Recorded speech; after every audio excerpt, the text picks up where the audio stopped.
My name is Bethany Carter. I'm 38 years old, and for most of my adult life, I've been the kind of woman people describe with words like steady, practical, and sometimes, though they don't usually say it directly, a little boring.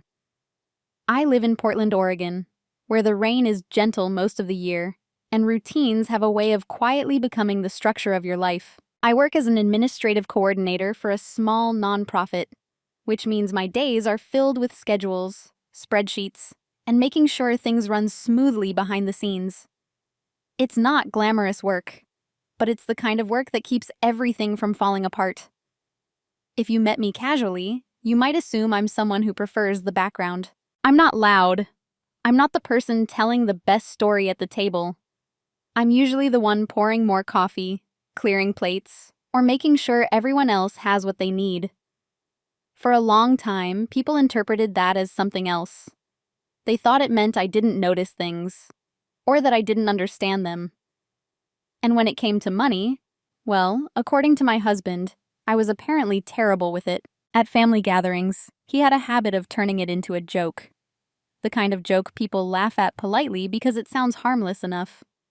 He'd smile, shake his head slightly, and say something like, "You know, Bethany, if I didn't keep an eye on the finances, we'd probably be bankrupt by now." Everyone would chuckle. Sometimes someone would say something like, "Well, at least she's honest about it." Or, "That's why marriages need balance, right?" And I would smile too, because that's what you do when the room expects you to. The strange thing is, I never argued with him about it. Not in those moments, not even once. But the truth, quiet, unexciting, and very real, was sitting in a place none of them had ever looked. Our bank statements. Because while he was telling everyone that I was careless with money, I was the one paying the mortgage. I was the one managing the bills. And I was the one making sure our life stayed stable enough that he could keep believing the story he liked to tell. This isn't a story about revenge. No shouting matches. No dramatic courtroom scenes. No sudden twists where everything explodes overnight. Instead, it's about something quieter. It's about what happens when the person everyone assumes is the weakest one in the room turns out to be the only person who actually knows how everything works. And it's about how long silence can last before it becomes a decision instead of a habit. So before I begin, I want to ask you something simple. Have you ever sat quietly while someone told a story about you, knowing the truth was completely different? If you ask the people around me who I was back then, most of them would probably describe me in nearly the same way. Bethany? Oh, she's sweet. Lying. Very quiet. A little scatterbrained with money, but a good person. That last part always came with a soft laugh. The kind that signals the comment is supposed to be harmless. What's strange is that none of those descriptions was completely wrong. They were just incomplete. Yes, I was quiet. Yes, I preferred listening to talking. And yes, I avoided arguments whenever I could. But people often mistake calmness for confusion, and silence for agreement. My husband, Daniel, had a way of shaping how others saw me without ever sounding cruel. That was part of what made it so effective. He never called me irresponsible outright. Instead, he used humor. At family dinners, he would lean back in his chair, glance at me with a playful smile, and say things like, "Bethany has a heart bigger than our savings account." Everyone would laugh. Then he'd add, "If she sees something nice, she wants everyone to have it. That's why I handle the budget." It sounded affectionate, protective even, the kind of comment that makes people think he's the practical husband balancing out his overly generous wife. And to be fair, I never corrected him. Not once. Partly because those moments always passed quickly. Someone would bring out dessert, a new conversation would start, and the room would move on. But also because correcting him would have required explaining something that felt strangely unnecessary. After all, the truth wasn't complicated. Every month, on the first Sunday morning, I sat at the kitchen table with a cup of coffee and opened my laptop. I paid the mortgage, I scheduled the utilities. I checked the insurance, the credit cards, the car payment, and the savings accounts. Then I wrote everything down in my leather planner. It had become a ritual over the years. Not stressful, not dramatic, just part of the rhythm of our life. Daniel rarely saw any of it. Not because I hid it. He just never asked. To him, money was something that existed in broad strokes. He earned a good salary as a regional sales manager, and that fact alone seemed to reassure him that everything must be under control. Meanwhile, the details, the actual structure holding everything together, remained invisible. And invisible things are easy to misunderstand. I remember one evening particularly clearly. It was Daniel's sister's birthday dinner. The whole family was there. His parents, his brother, and his wife, a couple of cousins. At some point, the conversation turned to budgeting. His mother mentioned how expensive groceries had become. Daniel chuckled and gestured toward me with his fork. "Don't ask Bethany for advice on saving money," he said lightly. "She once spent $200 on decorative candles." The table erupted in laughter. Someone asked if it was true. I smiled and shrugged. What no one asked, what never occurred to anyone to ask, was a much simpler question. Who actually paid the mortgage that month? Or the month before that? Or the 36 months before that? Because while the room saw Daniel as the responsible one, the bank saw something else entirely. But back then, I didn't think of that as power. It just felt like responsibility. And responsibility, when done quietly enough, can make a person almost disappear. Looking back now, I realize something important about that time in my life. I wasn't invisible because people couldn't see me. I was invisible because no one had ever needed to look closely. When people talk about the moment everything began to change, they often imagine something dramatic. A loud argument, a shocking discovery, a single sentence that splits a life into before and after. For me, it wasn't like that. It was something much smaller. So small that if you had been sitting in the same room, you might not have noticed it at all. But sometimes the smallest moments are the ones that stay with you the longest. It happened on a Sunday afternoon. Daniel and I had been invited to his parents' house for lunch. His mother had made roasted chicken, and the whole family was there again. His sister, his brother, the cousins who lived nearby. It was one of those gatherings that felt familiar enough to move on autopilot. People talked about work, about traffic, about the neighbor who had painted their house an unfortunate shade of blue. At one point, Daniel's brother mentioned that he and his wife were thinking about refinancing their house. The conversation shifted naturally to interest rates and monthly payments. Daniel leaned back in his chair, listening for a while, then said casually, "Honestly, the trick is just making sure someone responsible handles the finances." He glanced at me when he said it, the way someone glances at a friend while telling a harmless joke. His sister smiled and asked, "So you're the responsible one, right?" Daniel laughed. "Well, someone has to be. Bethany would probably approve every credit card offer that arrives in the mail." Everyone chuckled. Not loudly this time, just polite laughter, the kind that acknowledges a joke without lingering on it. I remember looking down at my glass of iced tea. The condensation had formed a thin ring on the table. For some reason, I focused on that ring longer than necessary. Not because I was embarrassed. At least, not exactly. It was more like a quiet moment of recognition, because suddenly I realized something I hadn't fully noticed before. Daniel wasn't just joking. He was establishing a story, a simple one. He was the practical one. I was the careless one. And the more often a story gets repeated, the more easily people accept it as truth. What struck me most wasn't that he said it. It was how naturally everyone accepted it. No one questioned it. No one looked surprised. It fit neatly into the version of me they already believed they understood. The quiet woman, the gentle one, the slightly disorganized one. And in fairness, I had helped build that image myself. I rarely corrected people about anything. Not at work, not with friends, and certainly not in front of Daniel's family. Still, something about that afternoon stayed with me. On the drive home, Daniel turned on the radio and hummed along to a song from the 80s. The conversation at lunch never came up again. But later that evening, when I sat at the kitchen table with my planner open, I found myself doing something unusual. Instead of simply paying the bills like I always did, I paused. I looked at the numbers for a long moment. The mortgage payment is scheduled for the next morning. The utilities, the insurance, every single one of them is linked to the same account. My account. I wasn't angry. I wasn't planning anything. But for the first time, I noticed something that had always been quietly true. There was a distance between the story Daniel told about our finances and the reality written clearly across our statements.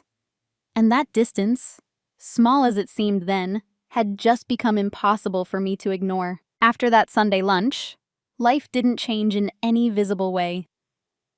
Daniel still went to work every morning in his pressed shirts and confident stride. I still woke up a little earlier than he did, made coffee, and checked the calendar before leaving for the office. From the outside, everything looked the same. And that was exactly how subtle things continued to grow. Because once a story begins circulating about you, it doesn't need to be repeated loudly to keep existing. People simply carry it forward in small ways. The first time I noticed it outside the family was at a neighborhood barbecue. One of Daniel's coworkers had come with his wife, a cheerful woman named Lisa, whom I had only met once before.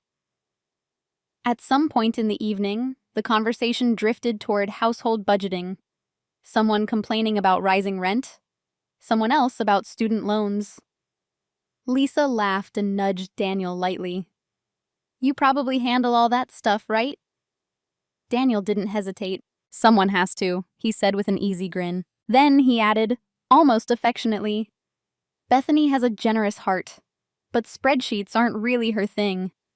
People smiled. A few nodded knowingly. The moment passed quickly. But later, when Lisa and I were standing near the drinks table, she said something that lingered with me. "It's sweet that Daniel takes care of the finances for you," she said kindly. "My husband tries, but honestly, I'm the organized one." I didn't correct her. Instead, I just smiled and said something neutral. Every couple finds their own system. And technically, that was true.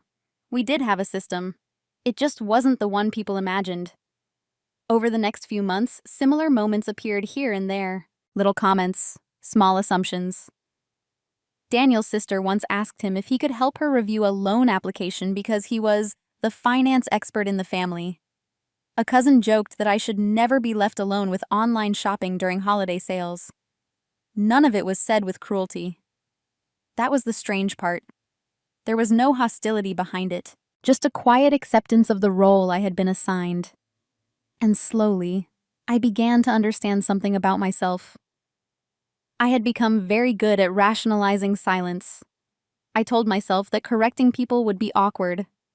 I told myself it would make Daniel look embarrassed in front of his family. I told myself it didn't really matter what people thought about something as mundane as household finances. Most of all, I told myself that being right didn't require being recognized. After all, the bills were still getting paid. The savings account was still growing. Our life continued to move forward smoothly. So why disrupt that over a few careless jokes? That's how I thought about it back then. But silence has a strange side effect. The longer it lasts, the more comfortable everyone becomes with it. And eventually, people stop imagining there might be another version of the story at all. One evening about 6 months later, Daniel came home unusually cheerful. He had just received a performance bonus. We were sitting at the kitchen table while I finished paying a few bills on my laptop. He leaned over my shoulder and glanced at the screen. "Still wrestling with those numbers?" he said lightly. It was said playfully, but I noticed something in his tone, not mockery, more like casual certainty. as if the idea that I struggled with finances had become so normal that even he believed it. I closed the laptop gently. "All done," I said. Daniel nodded, satisfied, and walked to the living room. And in that quiet moment, I realized something that hadn't fully settled in my mind before. The story about me had grown so familiar that even the person living in the same house with me had started to accept it as fact. There's something curious about roles. Once people assign you one, they rarely question it again. It becomes a quiet agreement, unspoken, but deeply understood. In Daniel's family, I had become the gentle one, the accommodating one, the woman who smiled easily and didn't make things complicated. And attached to that image was another label. Not great with money. No one ever said it with harshness, but it lingered just beneath the surface of conversations, shaping how people spoke to me and about me.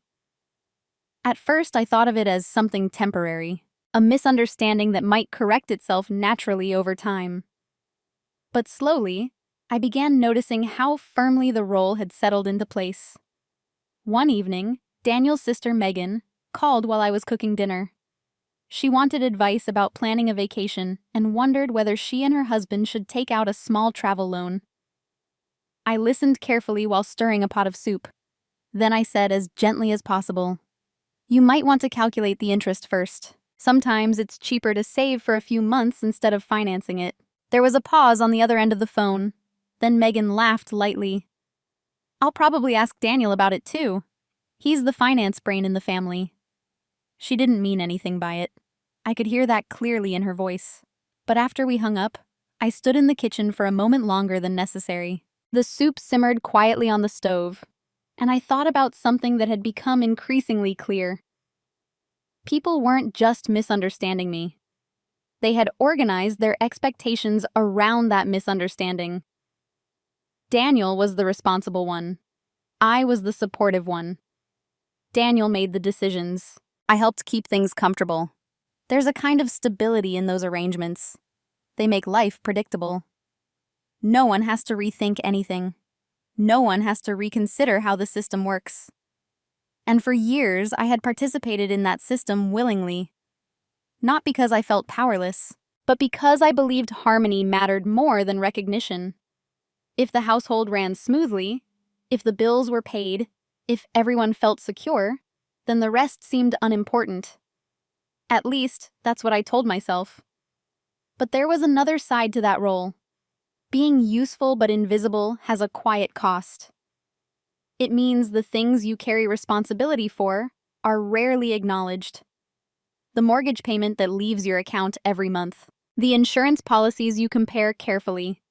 The small financial decisions that prevent larger problems from ever appearing.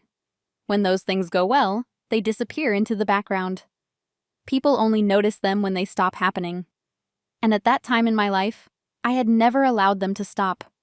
Everything functioned perfectly, which meant no one ever questioned the assumptions around me. One night, as Daniel and I were getting ready for bed, he mentioned that his parents were thinking about helping Megan with that vacation loan. "They asked me if it was a good idea," he said casually. I nodded while folding a sweater. "What did you tell them?" "That it's manageable if they structure the payments right." He sounded confident, assured. I didn't argue. Instead, I simply said, "That makes sense." And in that moment, I understood something with unusual clarity. The role I had been assigned wasn't accidental anymore. It had become part of the family's structure. A quiet script everyone followed without thinking. And the strange thing was, I was the only person who knew exactly how incomplete that script really was. If you had asked me then whether I was unhappy, I probably would have said no. Our life was comfortable. Daniel had a good career. We had a stable home. There were no loud arguments, no dramatic conflicts that would make someone step back and say something was wrong. Most days passed quietly. Work, dinner, small conversations about errands or weekend plans. And yet, something inside me had started paying closer attention. Not with anger, more like curiosity. The moment that changed things didn't happen at a party or a family dinner. It happened on a quiet Tuesday evening in early spring. I had come home a little earlier than usual because a meeting at work had been canceled. The house was still. The kind of stillness that settles into rooms when no one has been there all day. I made tea and sat down at the kitchen table. Out of habit, I opened my laptop and logged into the bank account. I wasn't planning to do anything complicated, just a quick check before dinner. But as I looked through the statements, something unusual caught my attention. There were several transactions from Daniel's credit card that I hadn't noticed before. They weren't large enough to cause immediate concern. A few restaurant bills, a weekend hotel charge, several purchases from an electronics store. Nothing alarming by itself. But when I added them together, the total was higher than I expected. Not dangerously high, just careless. The kind of spending that suggested someone wasn't really paying attention. I leaned back in my chair and stared at the numbers for a while. Then I opened the savings account. The mortgage payment for that month had already been scheduled. Utilities, insurance, property taxes. Everything was lined up the way it always was. From a financial perspective, our household was perfectly stable, which meant the spending I was looking at wasn't threatening anything.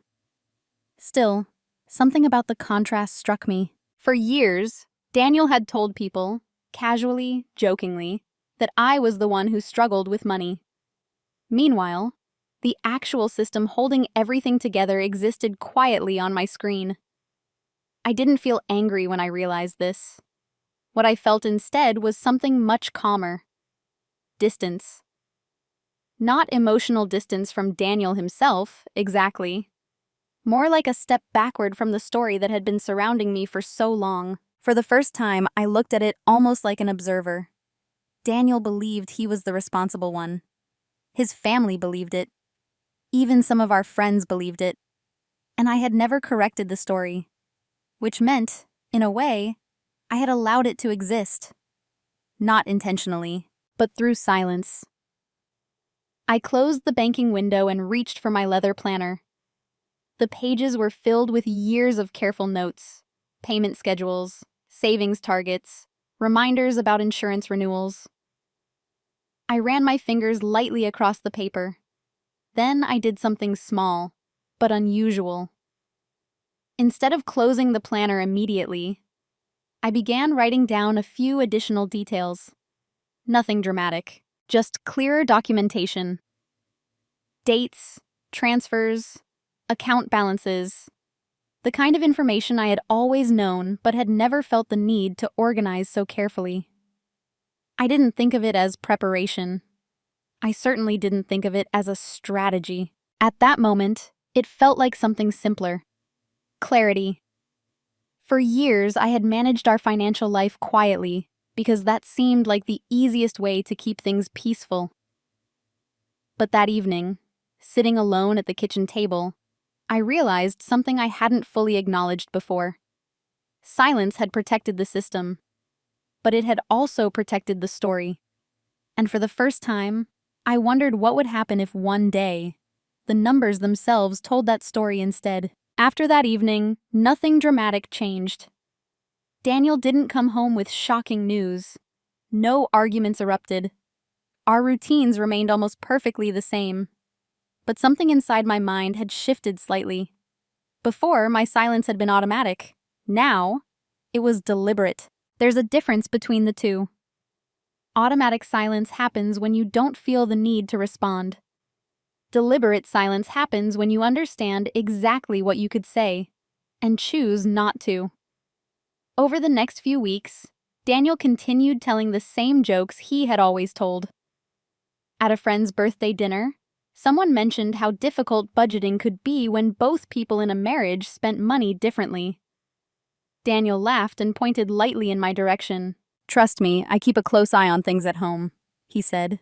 "Bethany would buy candles for the entire neighborhood if I let her." The table laughed. I smiled politely. But this time, the moment felt different. Not because the joke had changed, because I had. Instead of feeling slightly embarrassed, I found myself quietly observing the room. How easily people accepted the comment. How naturally Daniel spoke with confidence about something he barely interacted with. And how none of it disturbed the evening at all. It was simply part of the social rhythm. Later that night, when we returned home, Daniel walked straight to the living room and turned on a basketball game. I went to the kitchen. The house was dimly lit, the same warm overhead light reflecting softly off the table. I opened my laptop and logged into the accounts again. Not out of concern, out of awareness. I checked the scheduled payments. Mortgage paid, utilities paid, insurance confirmed, savings transfer completed. Then I looked at Daniel's credit card activity again. Another restaurant bill. A new purchase from the electronics store. Nothing catastrophic. Just casual spending. The kind people rarely notice because the system underneath it is strong enough to absorb the impact. For years, that system had been me. And suddenly, I realized something important. The reason Daniel could afford to be careless about money was because someone else was quietly being careful. That thought didn't upset me. It simply made something clear. For the first time in our marriage, I understood the asymmetry in how things worked. Daniel enjoyed the confidence of appearing responsible. I carried the responsibility itself. And the only reason that balance had never been questioned was because I had never let the details become visible. I closed the laptop and reached for my planner again. Over the past few weeks, the pages had grown more detailed. I had begun documenting everything with unusual precision. Payment confirmations, account balances, transfers between savings and checking. It wasn't complicated, just thorough. Anyone looking at the notebook would see a complete financial history of our household. Years of quiet management written line by line. As I finished updating the page, I paused, and I noticed something about my own thoughts. I wasn't documenting things because I felt angry. I wasn't trying to gather evidence for a confrontation. Instead, it felt more like I was organizing reality for myself. Because the longer I observed the situation, the more I understood something simple. People believed the story Daniel told because it was easy, and because nothing had ever contradicted it. But the truth about money isn't built on stories. It's built on numbers. And numbers, when arranged clearly enough, have a way of speaking for themselves. I closed the planner and turned off the kitchen light. From the living room, I could hear the commentators on the basketball game and Daniel reacting to a play. Life was still peaceful, still predictable, but my silence now carried a different kind of weight. Not the silence of someone who feels small. The silence of someone who is beginning to understand exactly where the leverage in a situation really lives. If someone had walked into our house during those months, they would have seen nothing unusual. The kitchen table still held the same small bowl of fruit. Daniel still left his car keys in the same spot near the door. Our weekends still included grocery runs and occasional dinners with friends. From the outside, the rhythm of our life remained perfectly ordinary. And that was precisely why no one noticed what was slowly changing. Preparation rarely looks dramatic when it begins. Most of the time, it just looks like someone paying a little more attention than usual. For me, it started with organization. The leather planner I had used for years already contained records of our household finances. But now I began creating something more structured. Every Sunday morning, when I sat down with my coffee, I added a second layer to my routine. Alongside the usual notes, mortgage payments, utility bills, insurance renewals, I started building a separate document on my laptop. It wasn't complicated, just a timeline. A clear chronological record of how the finances in our household actually worked, where the income arrived, which account paid the mortgage, which card covered groceries, which transfers moved money into savings. At first, the process felt almost unnecessary. After all, I already knew these things. But writing them down with precision created something different. It turned a quiet understanding into a visible structure. And structures have a way of revealing patterns. For example, I noticed that over the previous 3 years, Nearly every major financial obligation had come directly from the account I managed. Mortgage payments, insurance premiums, property taxes, even the repairs we had needed after a storm damaged part of the roof. Daniel's salary contributed to the household, of course, but the organization of those funds, the planning, the scheduling, the decisions about how and when money moved, had always passed through me. None of this had ever felt like a burden. It was simply something I was good at. But documenting it carefully changed the way I saw it. Not emotionally, just analytically. Meanwhile, life around me continued as usual. Daniel still joked occasionally about my supposed spending habits. His family still assumed he was the financial expert. Friends still nodded approvingly when he offered advice about budgeting. And each time those moments happened, I noticed something new. They never asked questions, not about numbers, not about details, just about the story. Stories are easy to accept because they require very little effort. Numbers require attention. And attention is something most people don't give unless they have a reason. A few weeks later, I made another small adjustment. I opened a personal savings account in my own name. Not because I intended to hide money, but I wanted a place where the long-term savings I had been quietly building could exist clearly under my own control. Setting it up took less than 30 minutes. I transferred a modest portion of our savings, nothing that would disrupt our household finances in any way, just enough to create separation. Then I documented the transfer in my records. Again, it wasn't dramatic. It was simply clarity. During this same period, Daniel received another bonus at work. We celebrated with dinner at a restaurant he liked downtown. Over dessert, he joked with the waiter about how his wife needed supervision whenever she saw a shopping mall. The waiter laughed politely. I smiled as well. But this time, I noticed something interesting. The joke didn't feel personal anymore. It felt distant, like listening to someone describe a character in a story that no longer belonged to me. Because quietly, piece by piece, I had begun constructing something else entirely. A complete picture of reality. And the more detailed that picture became, the more I understood something important. Preparation isn't about planning a confrontation. It's about removing confusion. It's about making sure that if one day the truth needs to be visible, there is no ambiguity about what that truth actually is. By the end of that summer, my documentation was thorough enough that anyone reading it could understand exactly how our household finances worked. Every payment, every transfer, every account. Not dramatic, just undeniable. And the remarkable thing was that during all of this, no one around me noticed a single change. Because from the outside, I was still the same quiet woman sitting at the kitchen table with a cup of coffee on Sunday mornings. Still smiling politely when Daniel made his jokes. Still allowing the same story to circulate. But beneath that calm surface, something important had taken shape. Not anger, not revenge, just certainty. And certainty, when built carefully enough, has a quiet power most people never recognize until it's already too late. By the time autumn arrived, my new routine had become almost second nature. Sunday mornings were still quiet. Coffee, laptop, planner. The difference was that now, alongside paying the bills, I had built something much clearer than the system I had maintained for years. I had built a complete financial map of our household. Every source of income, every recurring payment, every savings transfer. All of it is organized chronologically and supported by bank statements, confirmations, and account histories. It wasn't complicated work, just be careful.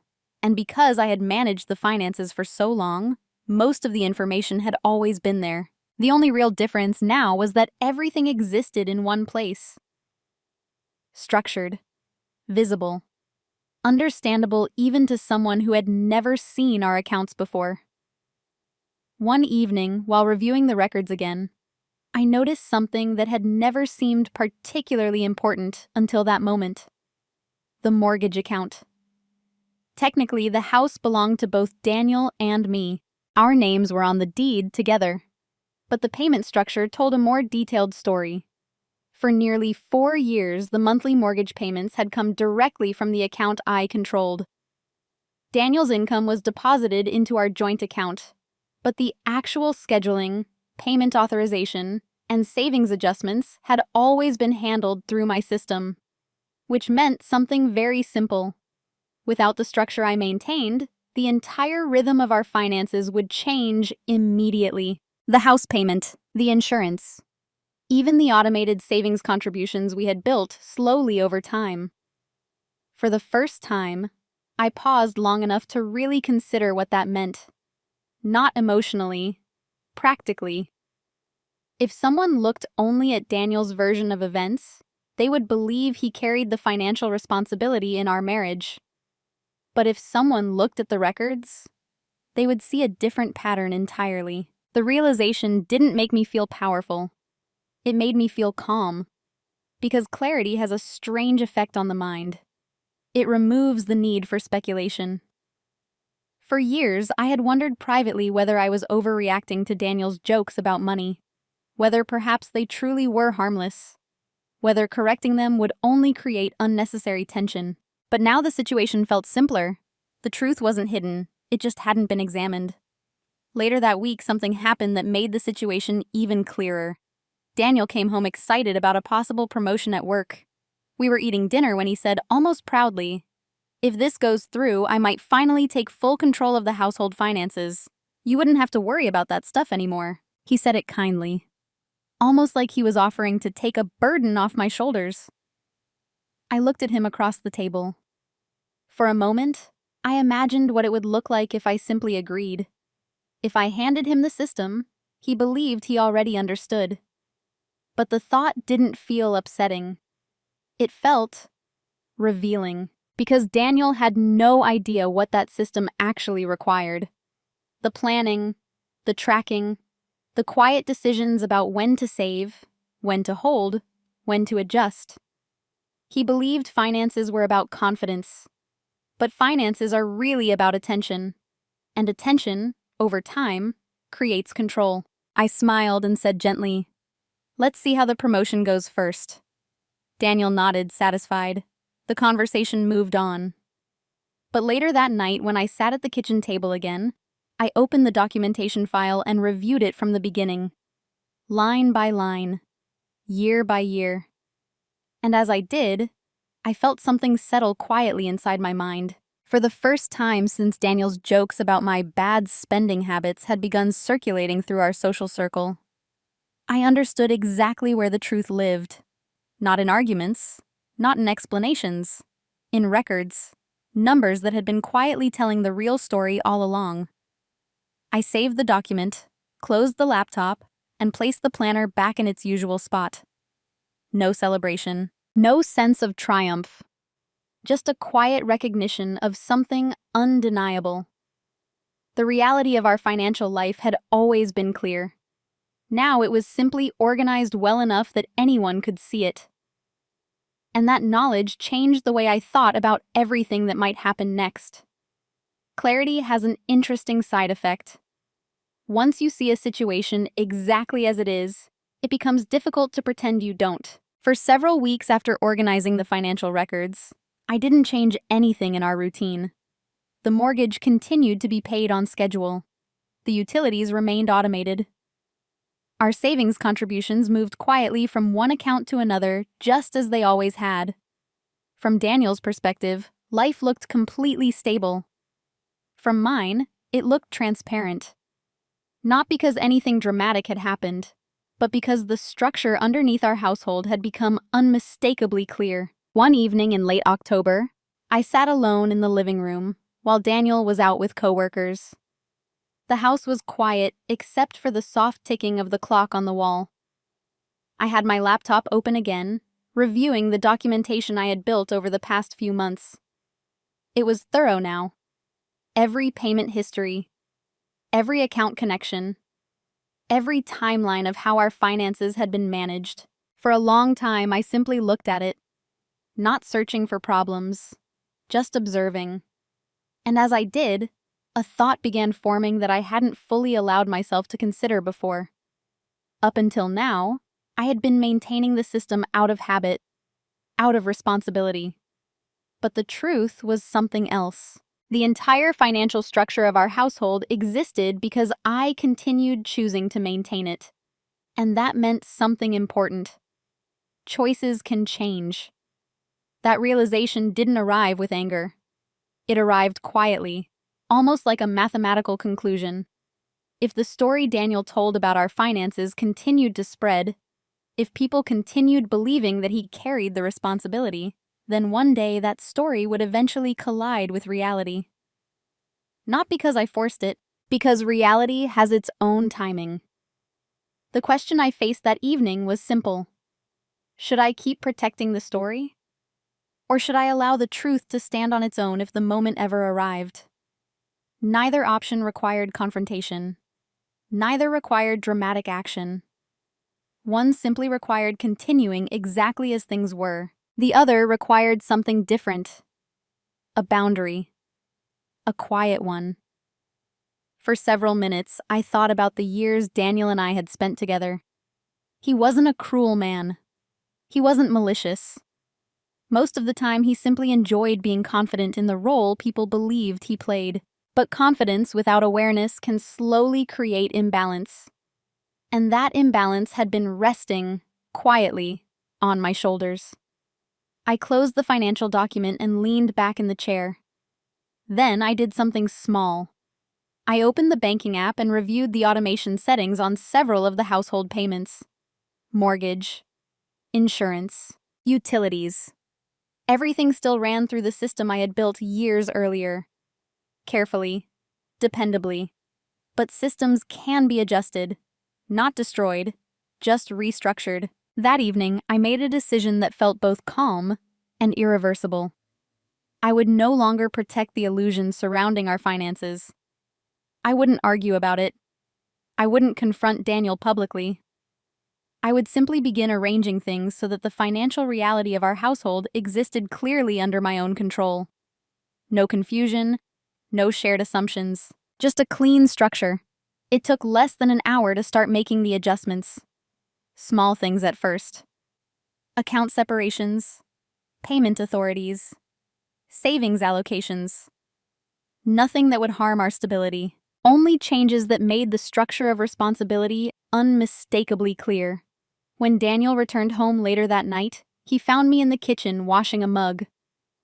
"Working late again?" he asked casually.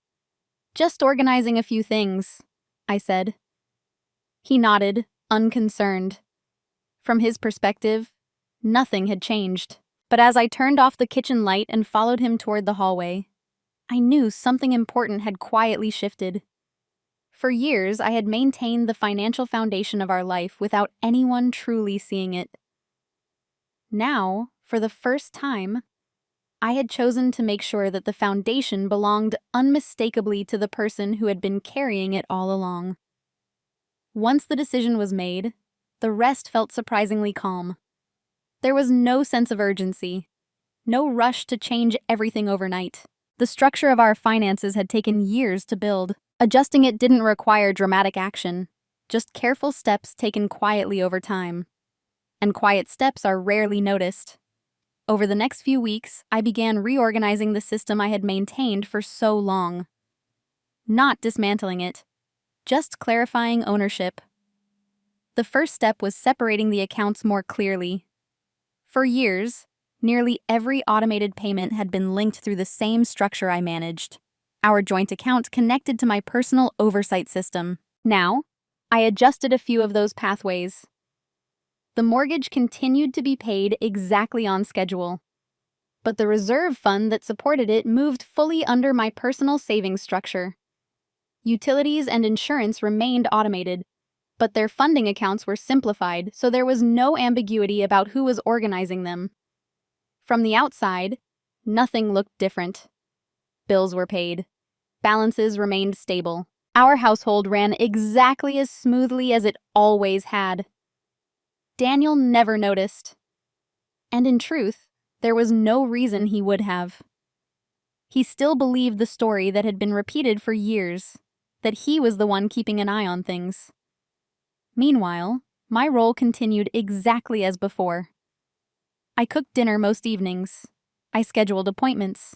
I kept track of birthdays and holidays. The visible parts of life remained unchanged. But beneath the surface, the financial structure was becoming much clearer. One evening, Daniel mentioned during dinner that his coworker had asked him for budgeting advice. He smiled slightly, almost proud. "Apparently, I'm becoming the office finance guy," he said. I nodded and poured more water into his glass. "Sounds like you've built quite a reputation." Daniel laughed. "Someone has to keep things under control." I smiled politely, just as I always had. But internally, the moment felt almost neutral, because by then, the system I had reorganized spoke more clearly than any conversation could. Over the following month, I made a few final adjustments. I ensured that the emergency savings fund sat entirely under my management. I updated account permissions so that any changes to automated payments required my authorization. And I completed a clear archive of all the financial records I had organized. Everything was documented. Everything was structured. Everything continued running smoothly. Which meant the most important detail remained true. No one noticed. Daniel continued living exactly as he always had, comfortable in the belief that the finances were something he oversaw. His family continued believing the same thing. And outwardly, I continued being the same calm, quiet woman they all knew. But internally, the structure of our life had changed in one crucial way. The foundation of our finances now existed in a place where it could no longer be misunderstood. Not through arguments, not through explanations, simply through the way the system itself was built. And the remarkable thing about systems is this: they don't need to announce themselves. They reveal their design the moment someone actually needs to rely on them. For a while, nothing seemed different. That's often how consequences begin, not with noise, but with a quiet shift that takes time to reach the surface. The financial system I had reorganized continued to function exactly as it should. The mortgage was paid on time. Utilities are processed automatically. Our savings continued to grow slowly, just as they always had. From the outside, life still looked stable. Daniel never questioned anything. But small moments started appearing, moments that revealed how little he actually understood about the structure beneath our life. The first one happened on a Saturday morning. Daniel was standing in the kitchen scrolling through his phone while I was making coffee. He frowned slightly. "Hey," he said, "did the bank change something with the accounts?" I looked up calmly. "What do you mean?" "My card got declined at the electronics store yesterday. Just for a second. It worked the second time, but it was weird." I nodded slowly. "Sometimes automated transfers cause temporary holds," I said. That explanation was technically true. Daniel shrugged and returned to his phone. The moment passed, but to me, it revealed something important. For years, the stability of our finances had been so reliable that Daniel had never needed to think about how that stability existed. Now, small adjustments in the system were beginning to surface. Not as problems, but as tiny disruptions in expectation. A few weeks later, something similar happened again. This time, during a family dinner at his parents' house. The conversation, as it often did, drifted toward money. Daniel's brother mentioned that he was thinking about investing in a rental property. Immediately, several people turned to Daniel. "What do you think?" his mother asked. "You're the one who understands this stuff." Daniel leaned back confidently. "Well, the key is making sure your household finances are solid first," he said. "You have to keep everything organized." I watched the conversation quietly. He spoke easily, offering general advice about savings and budgeting. Everyone listened with interest. It was the same familiar scene I had seen many times before, but this time, something felt slightly different. because while Daniel talked about financial structure, I knew exactly where the real structure of our household now lived. And more importantly, I knew something Daniel did not. If he ever tried to step into the role he believed he already occupied, he would quickly discover that the system was no longer built the way he imagined. That realization didn't bring satisfaction, just a quiet sense of inevitability. Later that evening, when we returned home, Daniel opened the refrigerator and sighed. "We should probably review the budget sometime," he said casually, "just to make sure everything's under control." I looked at him across the kitchen. "Everything is under control," I said gently. Daniel nodded, reassured. And that was the moment I understood something clearly.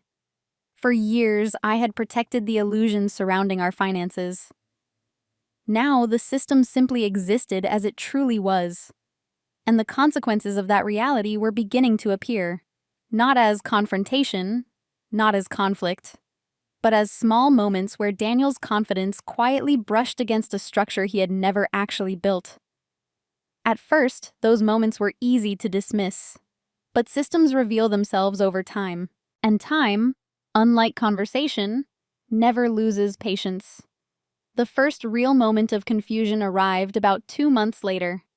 It was a Tuesday evening, nothing unusual about it. I had just finished dinner and was rinsing the dishes when Daniel walked into the kitchen holding his phone. He looked puzzled. "Hey," he said, "did something change with the mortgage payment?"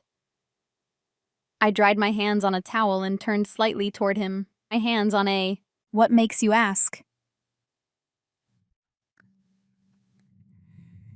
He glanced down at the screen again. I was checking the joint account, and the balance looks different from what I expected. That wasn't surprising. Since I had reorganized the financial structure, the accounts no longer moved money through the same pathways Daniel had grown used to seeing. The mortgage was still being paid. The house was still secure. But the financial visibility Daniel had casually relied on no longer reflected the full picture. "It's taken care of," I said calmly. Daniel hesitated. "Right, but I usually see the transfer a few days before it goes through." "You're seeing a different account flow now," I replied. The explanation was simple, accurate, and still incomplete. Daniel nodded slowly, though his expression suggested he didn't fully understand. But he didn't push further. For years, he had assumed the system worked because he believed he was overseeing it. That belief had never required him to examine the details closely. Now, those details had shifted slightly beyond his view. And the strange thing about unfamiliar systems is that people rarely question them immediately. They assume they simply misunderstood something. Over the next few weeks, the confusion grew gradually. Nothing dramatic, just small questions. One afternoon, Daniel mentioned that he couldn't find the updated savings balance he expected to see in the joint account. Another evening, he asked why a utility payment confirmation had been sent to my email instead of both of ours. Each time I answered calmly. Each answer was technically correct, but the full structure remained exactly where I had placed it. Under my control. Finally, one Sunday morning, Daniel walked into the kitchen while I was reviewing the accounts. He watched the screen for a moment. "Maybe we should go through everything together," he said, "just so I know exactly how it's set up." There was nothing aggressive in his voice, just uncertainty.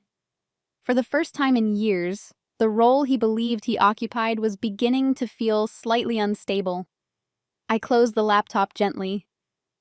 "We can," I said, "but most of the structure has been in place for a long time."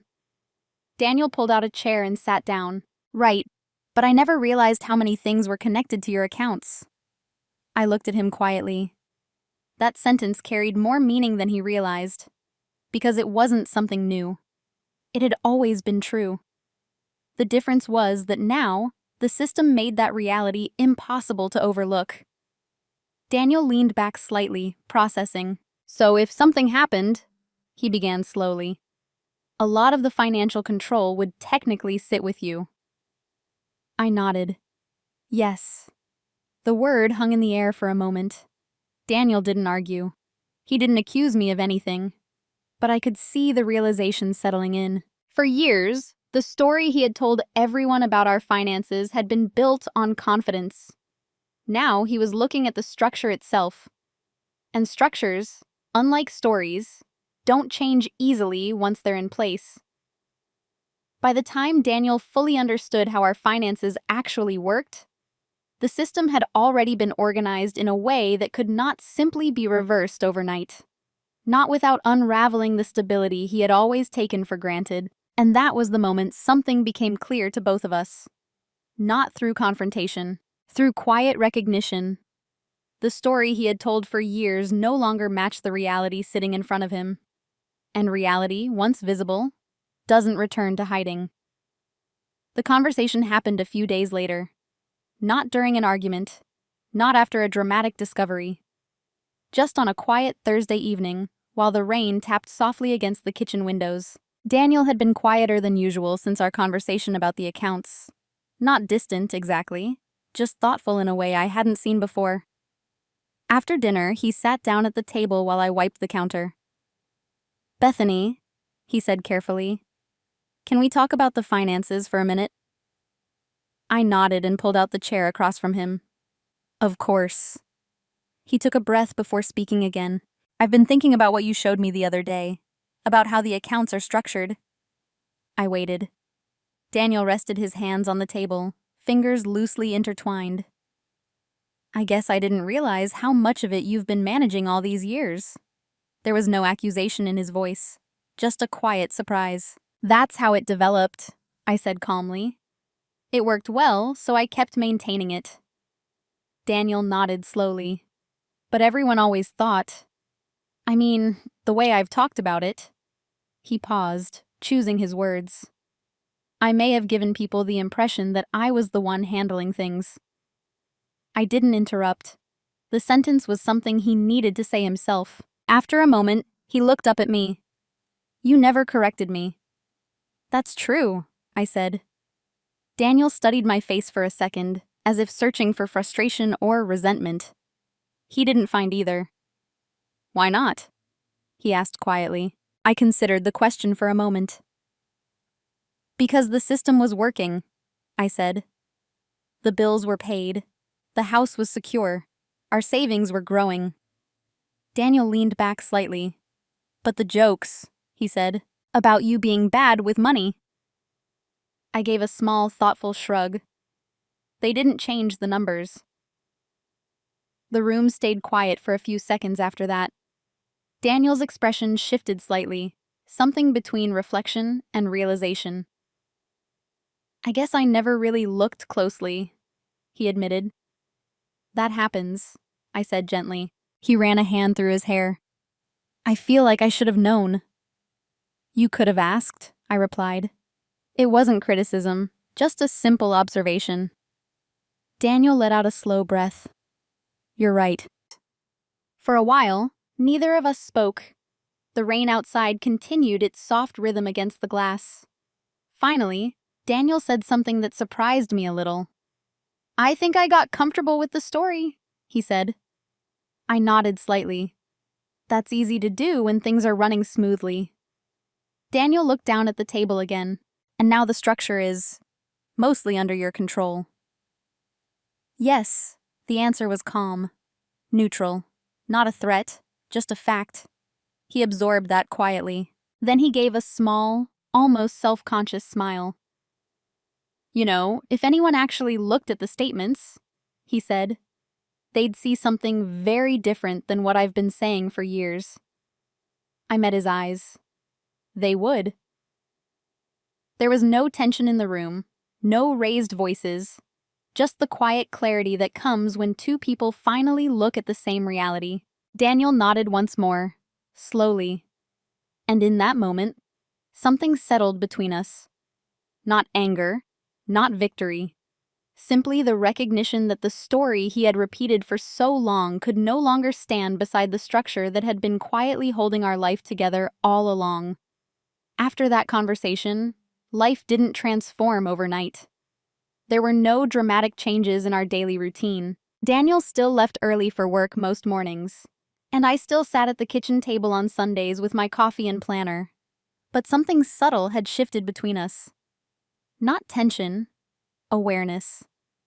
Daniel no longer joked about my spending habits at family dinners. The comments that had once appeared so easily simply stopped. At first, I wasn't sure whether anyone else noticed. But during the next gathering at his parents' house, something interesting happened. Daniel's brother started another conversation about finances, this time about refinancing his home. For a moment, the room followed its familiar pattern. People looked toward Daniel, but Daniel hesitated. Then he said something simple. Bethany actually handles most of the financial structure at our house. She's better with those details than I am. The room went quiet for a second. Not uncomfortably, just surprised. Daniel's mother blinked slightly. "Oh," she said. "I didn't realize that." I smiled politely and took a sip of water. No explanations, no corrections. Just a quiet shift in the story. And the interesting thing was how quickly the room adjusted. Daniel's brother asked me a few questions about mortgage rates. His sister asked how I kept track of savings goals. The conversation moved forward naturally. Because once people hear a different version of reality, and it makes sense, they rarely resist it. Later that evening, while Daniel and I were driving home, he glanced over at me. "I should have said that a long time ago," he admitted. I looked out the window at the passing streetlights. "Maybe," I said calmly. "But what matters is that things are clear now." Daniel nodded, and that was enough. What changed most, however, wasn't how others saw me. It was how I saw myself. For years, I had quietly carried responsibility while allowing a different story to circulate around me. Not out of weakness, out of patience. But patience and invisibility are not the same thing. Now, the structure of my life reflected something more honest. The work I did, quiet as it was no longer hidden behind someone else's confidence. And strangely, that clarity didn't create distance in my life. It created balance. Because respect doesn't always arrive through confrontation. Sometimes it arrives the moment reality becomes visible. And once that happens, people begin relating to you differently. Not because you demanded it, but because the truth finally has space to stand on its own. Looking back now, what surprises me most about that chapter of my life isn't the jokes Daniel used to make. It's how easily a story can grow around a person when no one stops to examine it. For years, people believed I was careless with money, not because they had seen evidence of it, but because the idea had been repeated often enough that it began to sound familiar. And familiar things feel true. The reality, of course, was much simpler. While Daniel was confidently telling people that he kept our finances under control, the actual structure of our life, the mortgage payments, the savings plans, the insurance schedules, was quietly being managed in the background. Not dramatically, just consistently. And in the end, that consistency mattered far more than any story people told about it. What I learned from that experience isn't about proving someone wrong. It's about something quieter. Sometimes the most powerful thing you can do is allow reality to remain organized and visible. You don't need to argue with every misunderstanding. You don't need to correct every joke or defend yourself in every room. Because when the truth is built into the structure of your life, into the systems you maintain, the responsibilities you carry, and the stability you create, it eventually becomes impossible to ignore. Not through confrontation, through clarity. And once people see that clarity, something interesting happens. The story adjusts on its own. These days, Daniel and I still sit at the same kitchen table on Sunday mornings sometimes. The planner is still there. The coffee is still warm. But the difference now is simple. No one is pretending about who actually keeps things running. And that honesty has made our lives quieter in the best possible way. So I'm curious about something. Have you ever had a moment where people believed a story about you that wasn't actually true, and you had to decide whether to correct it, or simply let time reveal the truth on its own? Video hữu ích, hãy ấn like và đăng ký kênh để ủng hộ mình nhé. Chúng ta sẽ gặp nhau ở những video tiếp theo. Bye bye.